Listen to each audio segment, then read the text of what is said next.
1, 2, 3, 4.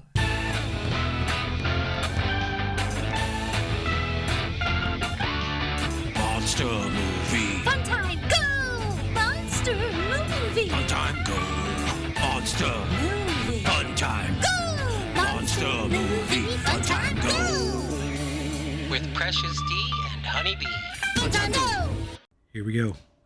Ladies and gentlemen, boys and girls, friends and neighbors, welcome once again to Monster Movie Fun Time Go. I am one of your hosts, Precious D. And I am one of your hosts, Honeybee. Honeybee and I are two best friends making our way through the history of kaiju movies, starting in 1933 with King Kong, and today we are in 1996 still. Whew. With Galgameth, not to be confused with Gilgamesh, Man. also known as The Legend of Galgameth and The Adventures of Galgameth. Oh man, can I just please say that I was not ready for this time capsule in the slightest bit. Okay. I was not fucking prepared, you guys. Like, holy shit, I was not ready. You don't even understand. Like, I couldn't even take notes half of the time because I was just like, oh my, like, as soon as this movie started, it was just like suddenly familiar to me. And then my first note is like, I feel like I've seen this. And then my next note is, oh my God, I have seen this. And then my next note is, I'm freaking out. This is insane. And then the next note is like, fuck, this is crazy. Like, okay, my brain could not fucking take it. I was not prepared. I was not ready. But I used to rent this movie, not even from a Blockbuster. It was at a time where there were other movie stores also. Sure. Yeah. And I rented it from this movie store that we would always go to on the west side of Odessa. I think it's a liquor store now. But anyways, my mom's friend owned it. And we would always go in there and rent movies. And I rented this movie so many times on VHS. And you didn't remember that until you started watching it? I did not remember that. No, I for those of you who don't know, I am a little bit dissociative sometimes. And I had completely blocked this movie out of my brain. Like, it did not exist to me at all until, and like, as soon as it started, I was like, wait a second. And then as the movie was going, I was started to know, like, lines of the movie. I knew what was about to happen. I was freaking out. I was not fucking prepared for this at all. It was insane. Wow, that's funny because we had mentioned this movie in the past because it's a remake of Pulgasari. So the title had come up. Totally. And of course, when we were preparing, our list and stuff, we had mentioned that this is the one for next week. But it wasn't until you actually started watching it. That's Didn't crazy. Even, not a clue. It was like the music started and I was like, this is so familiar to me. And then as soon as like the whole first scene, like the jousting, the first thing that he said that I was like, oh my God, I've seen this, was he's like, I hate horses. And I was like, my brain, it was like Simone from like That's So Raven. Like, I just fucking like, it was crazy. I was not ready for the roller coaster that was this movie for me, and holy shit, it just took me all the way back, and to the point where, I mean, I was literally like, it was so crazy. I knew the lines. I know I've seen this movie so many times. But it came out in 96, so I was like, what, like 5 or 4 in 96? So it makes sense, I guess, that I didn't, like, remember. But, oh, man, oh, boy, did I remember it as it was happening. And I even remember thinking, like, the first time that I saw the first Harry Potter movie, thinking, like, man, this Snape guy reminds me of someone, but I can't place it. Like, who is it? Who does this guy remind me of? And as soon as I saw like the Black Knight or whatever, I was like, oh my God, that's the dude. It's just so crazy. I'm telling you guys, I was not fucking prepared for this. I was not ready for the time capsule that was Galgi. I wasn't ready. Oof. It is 110 minutes, directed by Sean McNamara. As I said, based on Pulgasari by Shin Sang-ok. Which was a really good movie, and we did an episode on that. If you haven't listened to it, go back. Go ahead. Go back and listen to it. It was made in the United States, but first released in Spain. Oh. The budget was $10 million. Damn! That is $6 million more than last week's movie, Tremors 2. Unbelievable. Wow. It stars Especially Devin. Since these sets are very like community theater, you know what I Yes, mean? probably pre-existing things used in numerous movies of this ilk. The cast is Devin Otway as Prince Davin, Devin as Davin, Sean McNamara as King Heinrich. Hold on. The director is the king. God damn it. You're damn right he is. Stephen Mocked? I'm going to go with Mocked. Stephen Mocked as LL. Stupidest villain name ever. Lou Wagner as Zether. Time Winters as Templeton. James Nixon as Bertrand. Felix Silla as Little Galgi. Doug Jones, oh my god, as Big Galgi. Brendan O'Brien as Heretic. Tom Dugan as William. Richard Stephen Horvitz as Kinch. Elizabeth Cheap as Periel. Patrick Richwood as Gracie. Ken Thorley as Footy. Joanna Stewart Bowden as Julia. And Cornelu Tiganku as Jidao. I think that's the sort of Chinese guy that comes in with the gunpowder. Cannon. Yeah. Yeah, this was filmed on location in Romania. Locations in Romania, including Bucharest and Zarnesti. Released in Spain, then Japan. So I guess it was just released direct to video here in America. It's a very American movie in that everybody in this pseudo-European medieval movie has American accents. Honeybee, well, I guess you kind of sort of told us your initial thoughts. Yeah, what are your initial thoughts on the quality? Man, I mean, I really already said, like, initially I was just so shocked and taken back to my very wee childhood days. Like, I remember renting this movie. I remember loving this movie. There's so many things, like sounds and things that just really, like, pinged my brain in a very strange way. And, like, I really just, like, couldn't even believe that this was happening watching this movie. It really freaked me out. It was just such a very strange experience for me. And, I watched this as a very young kid. And so it's kind of like the Power Rangers thing. Like, I was thinking about this while I was watching it. Like, man, I bet you fucking hated this movie.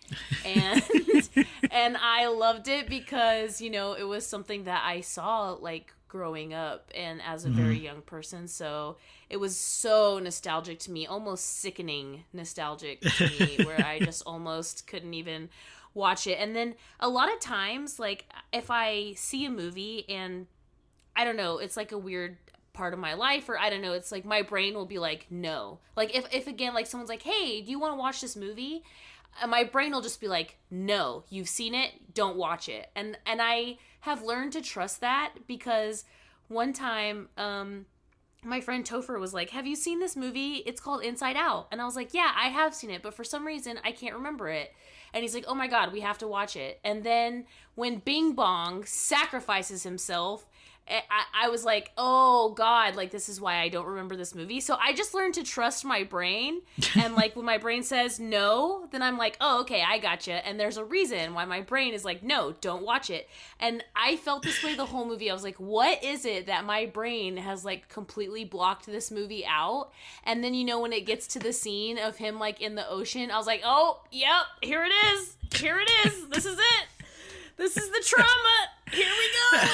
Can't handle it. No. Oh god. Yeah, and so I'm telling you, my little baby brain seriously just almost could not handle the sickening nostalgia of this movie. Oh, it just my took goodness. me to a place where I'm not sure if I wanted to be or if I didn't want to be, but here we are, and I'm so glad that we're here, and I'm so glad And that yet- we watched it, because I had literally deleted it from my entire memories. So, And yet you watched it multiple times as a kid. So oh yeah, it seems like it couldn't have been, at the time anyway, it couldn't have been that distressing if you wanted to watch it again. Because it does, yeah. Well, I it was does have a hopeful I was ending. one sick puppy.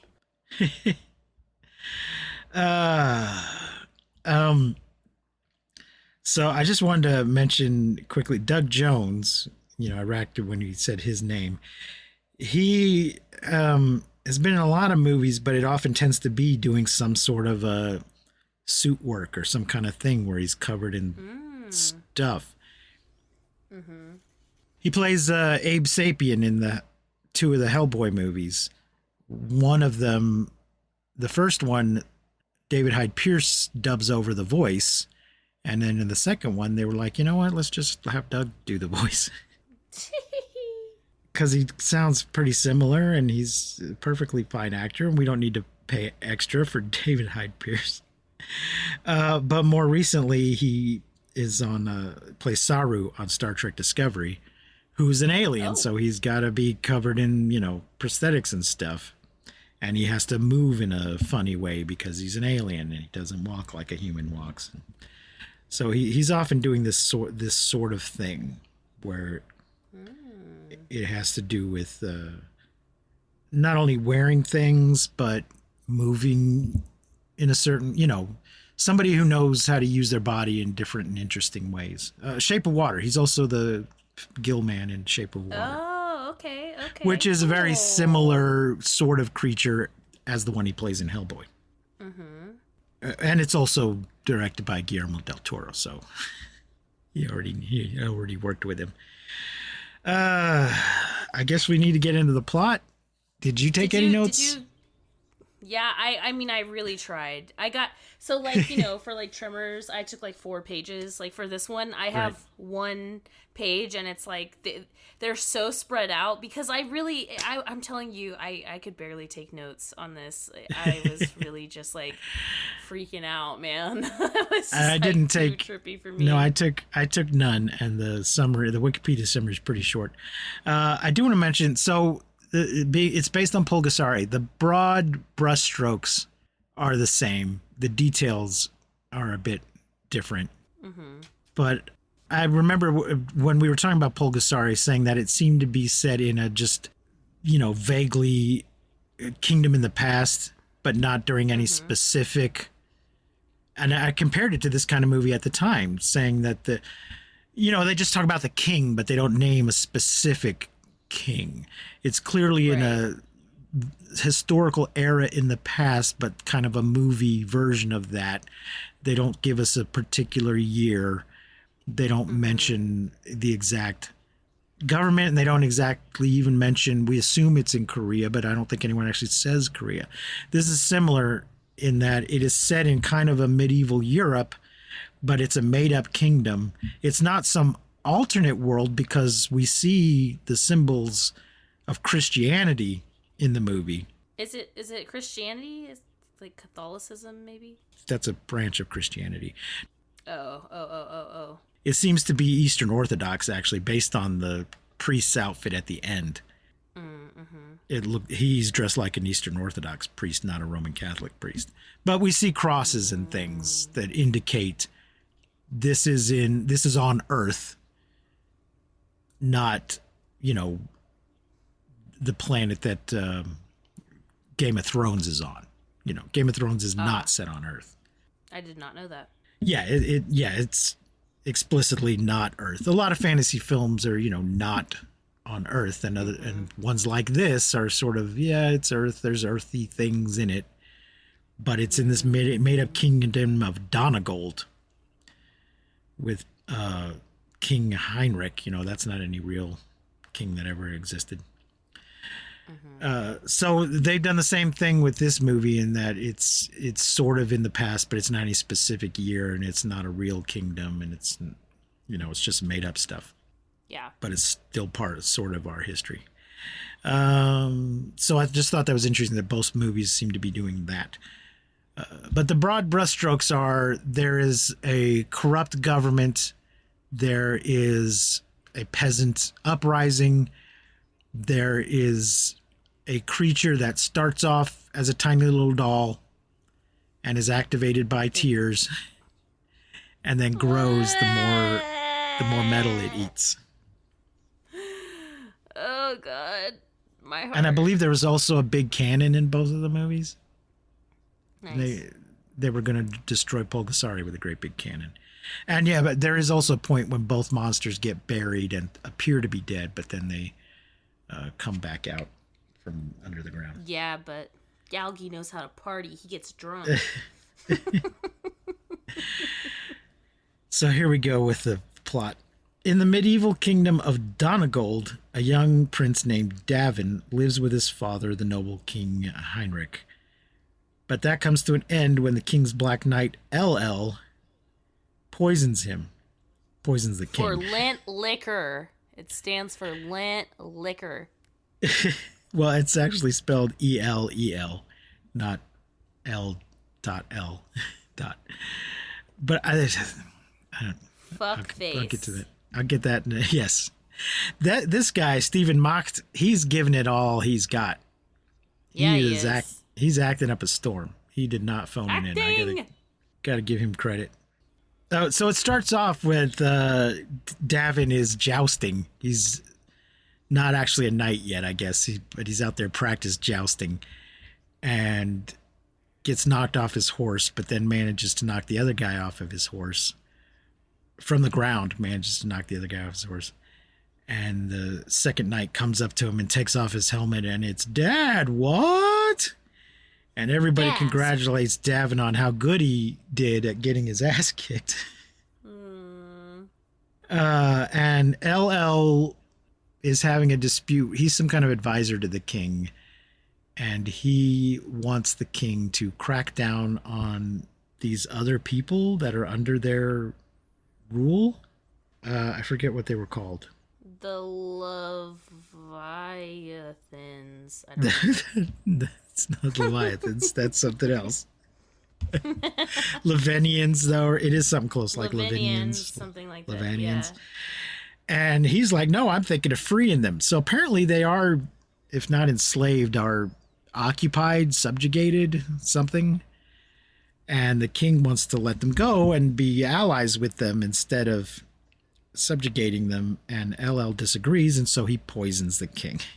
As he lays dying, Heinrich gives his son a small black statue of a creature. He tells them that it is called Galgameth, the family guardian of legend.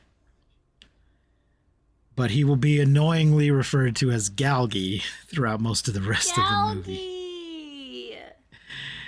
Davin takes it, and while he is away mourning his father, well, not away, he just sulks in his bed, LL secretly shatters the statue and takes command, thrusting the kingdom into turmoil under Davin's name. So he starts cracking down on everybody and saying, these are the king's orders.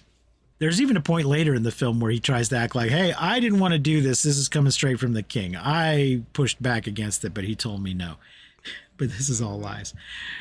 Davin isn't paying attention, though, because he's so upset about his father dying. Yeah, because Davin he thinks it's his fault, because he's the one who stabbed him. Oh, that's right. He thinks died from this wound. So he thinks that he killed his father, but it was actually this douche nozzle LL. Yeah, that's right. He thinks he's died from his wounds from the joust, but his wounds from the joust were pretty minor. And even after service, LL's like, whatever you're thinking, just remember, it's not your fault. And he's like, which is his way of saying it's your fault. You should believe it's your fault.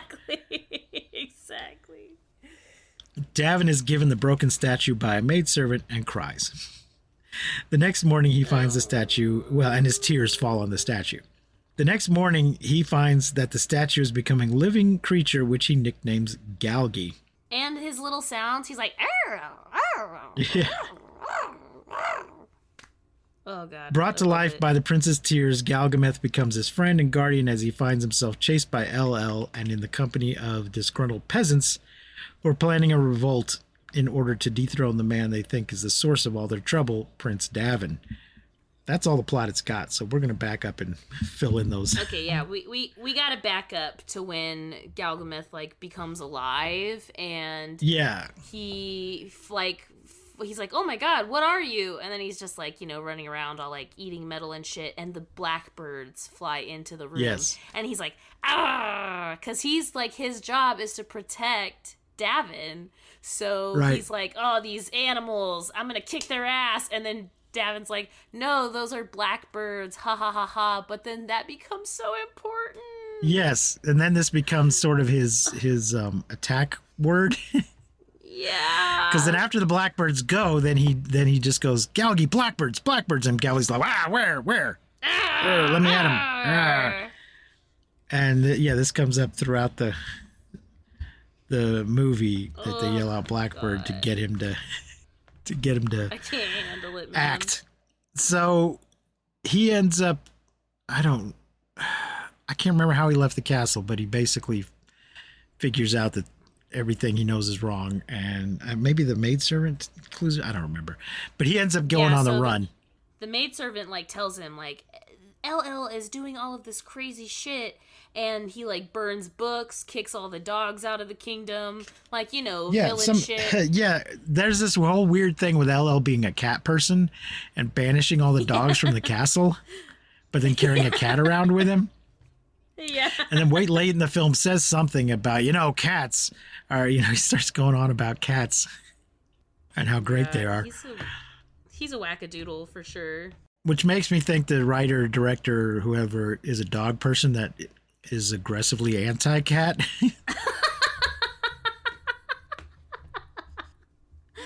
Oh my gosh. It's one thing to say I prefer dogs. It's another thing to say, fuck cats. I know what? I'm going to make the bad guy and the people. a cat person. That's funny. So he goes on the run, and he ends up at a tavern, a typical medieval tavern, and eating scraps off of other people's tables because he has no money. And this cute serving girl takes pity on him. And basically everybody in the bar sort of almost adopts him almost instantly. When the bad guys show up. Yeah, the reason being, though, is because he's like, oh, I'm homeless, and these bad guys are chasing me, and they want to arrest me, and they're all like, yeah, those bad guys have been fucking with us, too. You're one of us now, kid. We're not going to let you be homeless alone. You're going to come and be our family. But they don't know that he's actually the guy that they're all, for. At the same time, they're all also, fuck Prince Davin. He's an asshole. And he's all like, fuck that guy. Yeah, he's an asshole. My name is definitely not Davin. My name is John. It's John. The most obvious made-up name I could think of. Yes, he tries to disguise Galgi as his sister. Jesus. So they hide him. They hide the two of them when the bad guys show up. Oh, the second in command. What was his name? I don't fucking know. But I just found him very interesting. Is it Zether? Zeth, I think. No, Zether is the guy with the book, I think.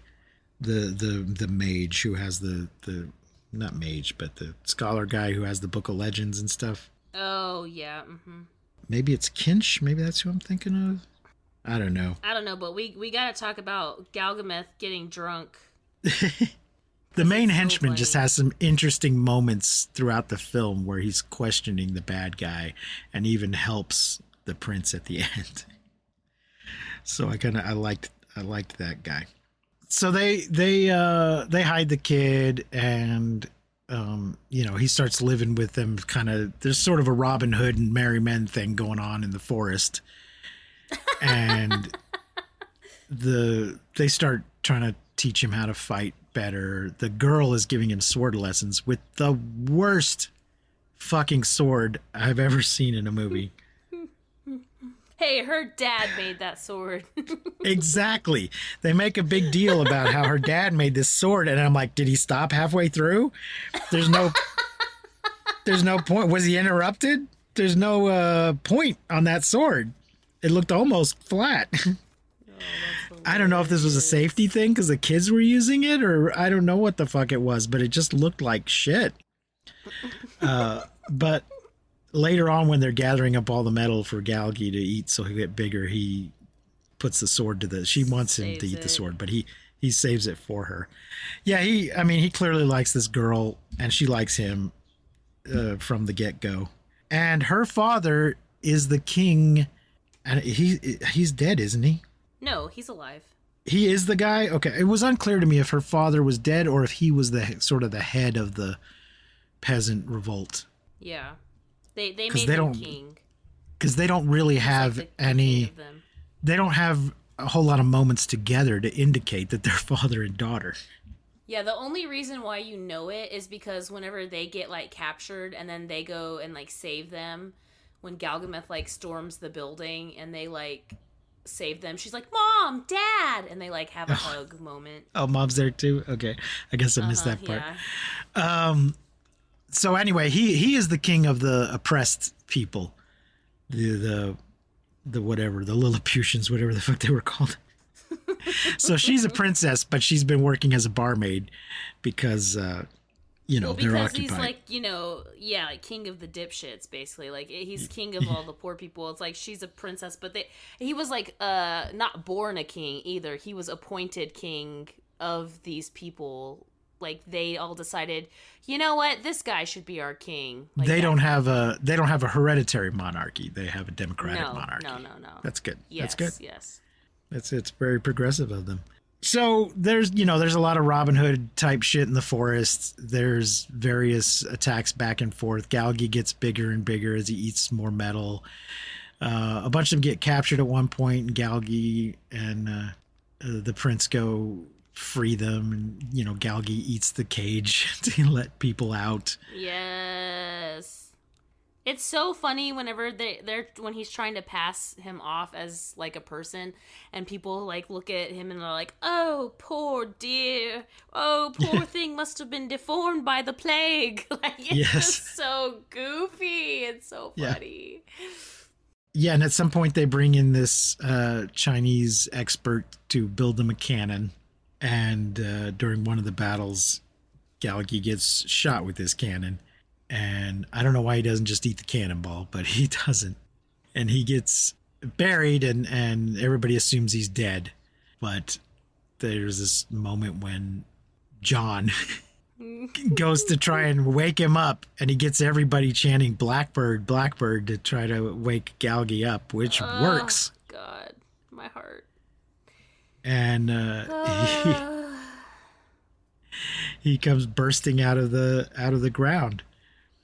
Also, in that like battle scene, there's this one part, where the other side, the bad guys, like are throwing rocks down in this like ravine to hit the like poor people, and Davin, the prince, at one point, like he's like trying, like, come on, get up, let's go, we gotta get out of here.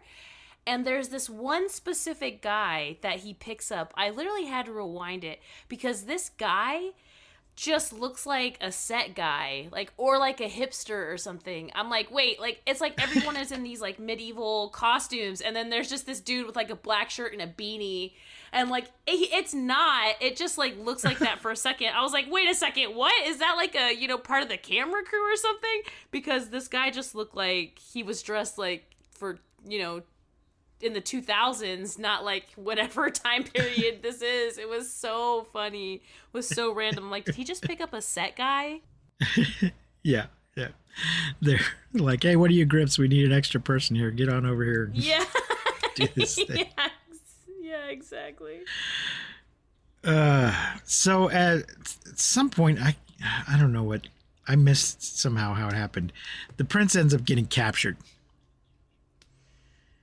And they figure out, so there's a thing about in the legend and in the book that the only thing that can hurt Galgameth is the thing that gives him life, which is tears. So he's vulnerable to salt water. I don't think, or to water in general. Yeah, I don't think it's all water. They, I think try to give him at one point they try to like give him a bath, and he's like, like screaming. They're like, yeah, he freaks out, and they can't find him. They pour water on him, but I think there was something about it that indicated it was salty water. And yeah, he flips out and runs away, and they're all yelling, "Galgi, we're sorry, come back, it's okay, we didn't mean to." So somehow the LL figures this out somehow and captures. I'll tell you how. First of all, Davin's got to figure it out, and how he does that is the poor people, they find, what was his name, Zeth or Zath or whatever, and the book guy, and they're like, he's a spy, hang him, and then he's like, wait, there's the prince, that's Davin, and they're like, John, what is he talking about? And he's like, we're gonna kill this guy, he's a spy. And then he's like, no, I am the prince, they're right. And he tells them what happened. They're like, hang him too, he's a liar, he lied to us. So then they go to hang him, but then his girlfriend huzzah, cuts the rope with her bunk ass sword. And then they're like, him and the book guy are talking, and he's like, if your father was here, he would tell you that the only thing that can destroy Galgameth is blah, blah, blah. And then the bad guy, he goes and gets the little, maid lady who took Galgameth out of the fire and gave it to the prince. And he's like, what did you do with the pieces? What did you do with them? And she's like, I didn't do anything with them. And he brings her daughter in, who's 6 years old. And he's like, if you don't tell me what you did with these pieces, one of you is going to die, and it's probably not going to be you. It's probably going to be your kid. And so she tells him, I gave the pieces to the prince, and then he wept. And she's crying because she's about to watch her kid die. And he takes a tear from her eyeball, licks it off his finger, and is like, salt water.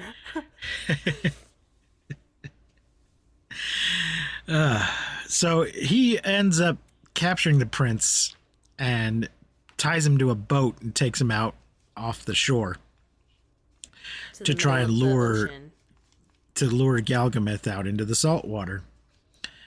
Oh God, it's horrible. My stomach hurts just thinking about it right now. This is also part of the reason why I wasn't clear that guy was her father, because Julia and Footy, I think, are the ones getting in the rowboat to go out there and try and rescue him, because they know Galgameth can't go out there.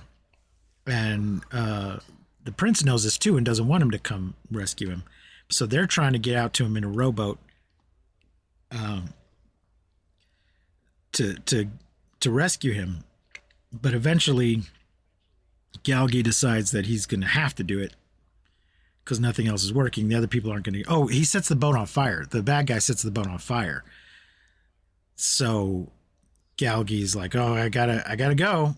Just starts walking into the water and kind of dissolving. He has to protect him. That's his life purpose is and his dad, right before his dad dies, he whispers into the little statue thing, he's like, take my spirit, let my spirit be with you, please protect my son. And then he dies, and then it's this music le, le, le, le. And then his spirit, you hear this whoosh, and you're like, oh my God, Galgi is carrying his father's spirit to protect him and to make sure that he's safe. And it's just the saddest fucking thing. Oh God, it's so sad. So Galgi gets to the ship and picks him up off of it and lowers him into the little rowboat. Oh God, and then he's screaming Blackbird, Blackbird. Yeah. Yes. Oh God, and then dissolves. Oh, fucking Christ, dude. It's so killer. No. Right.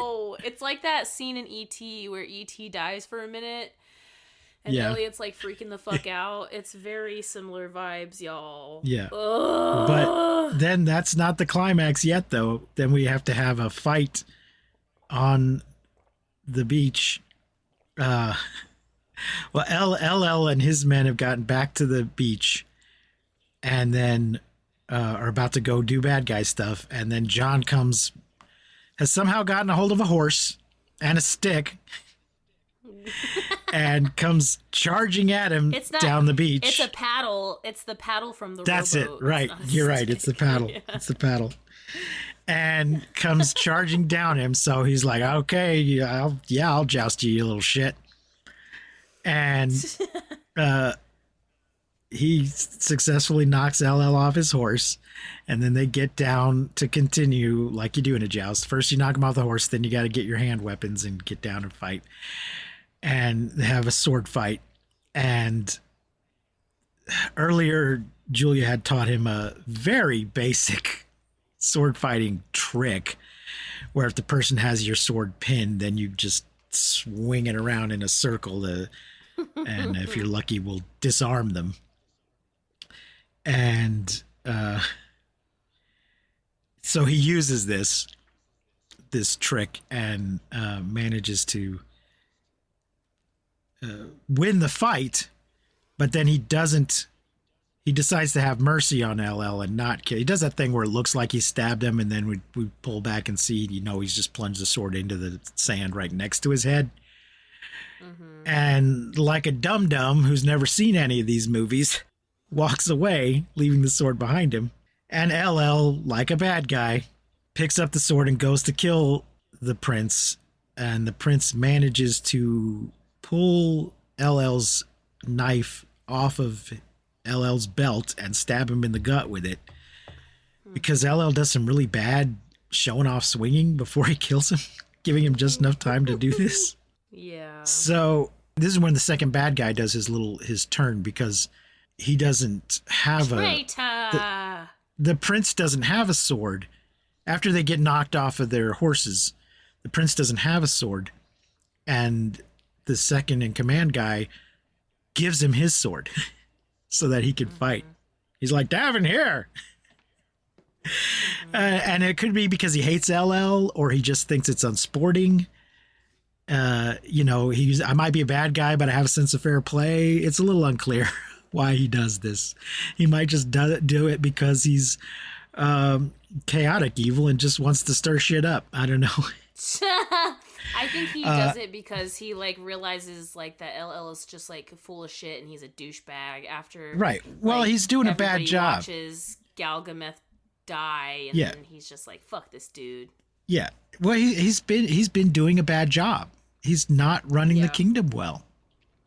Just oppressing everybody is not really in anybody's interest, and he's just wasting resources.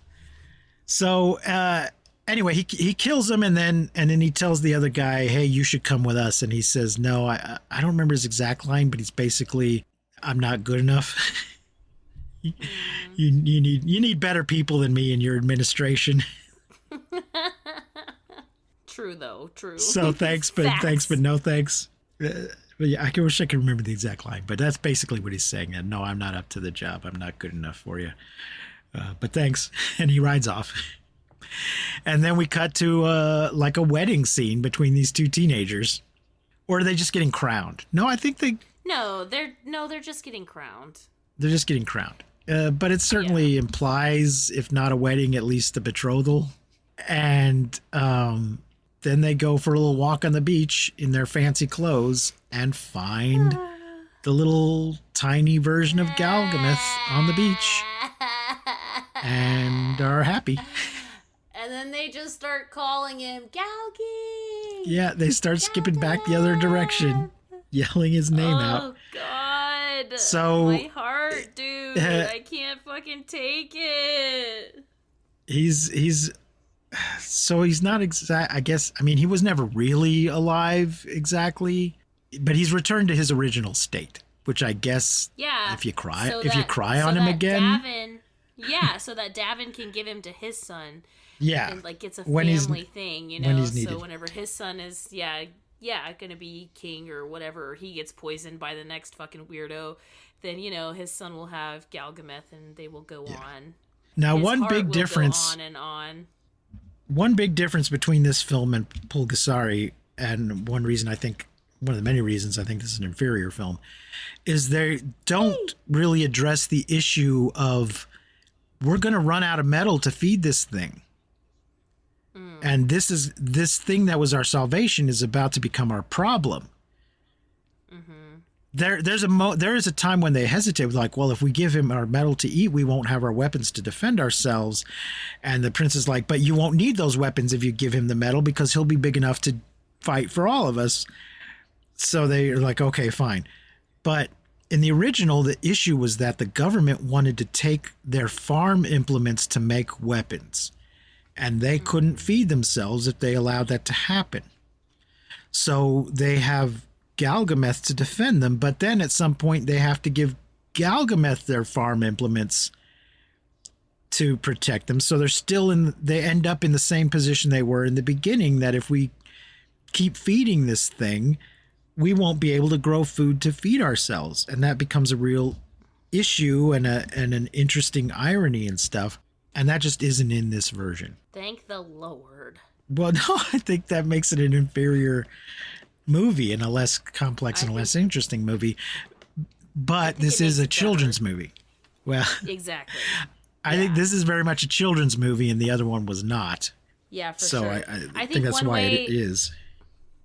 One way you can really tell this is a children's movie, I mean, besides all the obvious shit, like, but is like the people keep listening to this kid, like this Davin kid, like he's like, right. Let's give him all of the weapons, blah, blah, blah. And they're like, yeah, you know what? This fucking 14-year-old kid really knows what he's talking about. And then later on, he makes another plan and he like tells everyone the plan, and they're sitting there and the plan fails and they're all like, well, do you have another plan? And I'm like, this is so funny because they just keep listening to this kid and he just keeps fucking them. And it's funny because that's what makes it a kid's movie, you know, is that this kid is like in charge and like leading these people. And it's so good. I loved it so much.